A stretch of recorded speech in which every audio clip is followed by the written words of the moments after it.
राज्यसभा निवडणुकीसाठी राष्ट्रवादी काँग्रेस पक्षाकडून सुनित्रा पवार यांना उमेदवारी अर्ज दाखल केला। पक्षानं उमेदवारी दिल्याबद्दल त्यांनी आभार मानले असून दिलेल्या संधीचं सोनं करणार असल्याचं सुनित्रा पवार यांनी स्पष्ट केलं। दुसरीकडे उमेदवारीच्या मुद्द्यावरून सुरू झालेल्या नाराजीच्या चर्चा सुनित्रा पवार यांनी खोडून काढल्या। कोणीही नाराज नसल्याचं सुनित्रा पवार यांनी स्पष्ट केलं। उलट छगन भुजबळ स्वतः उमेदवारी अर्ज भरताना उपस्थित होते। त्यांनी मला शुभेच्छा दिल्या म्हणत त्यांनी उमेदवारी दिल्याबद्दल पक्षाचे आभार मानले। अधिकृत पक्षाचा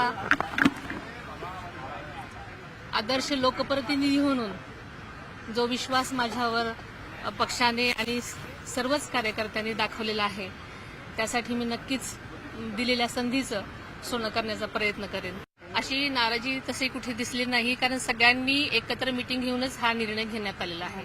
आदरणीय भुजबळ साहेब सुद्धा आता माझ्या फॉर्म भरण्यासाठी उपस्थित होते आणि त्यांनी मला शुभेच्छा दिलेल्या आहेत। त्याच्यामुळे मला असं वाटतं की नक्कीच कोणीही नाराज नाही। आज आम्ही अधिकृतपणे राष्ट्रवादी काँग्रेस पक्षाकडून राज्यसभेच्या पोटनिवडणुकीमध्ये श्रीमती सुनेत्रा अजितदादा पवार यांना आज त्यांच्या नामांकन आम्ही भरलेलं आहे आणि निश्चित एक महिला म्हणून ते महाराष्ट्राची आणि त्यांच्या स्वतःच्या बारामती मतदारसंघाची सेवा ते करतील याची आम्हाला खात्री आहे आणि या बाबतीचा आनंदही आहे।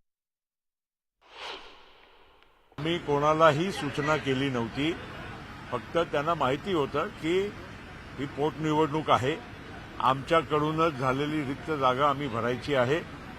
त्यांना आम्ही सांगून आजच्या आम्ही नामांकन भरलेलं आहे, पण कोणालाही आम्ही निमंत्रण दिलं नव्हतं।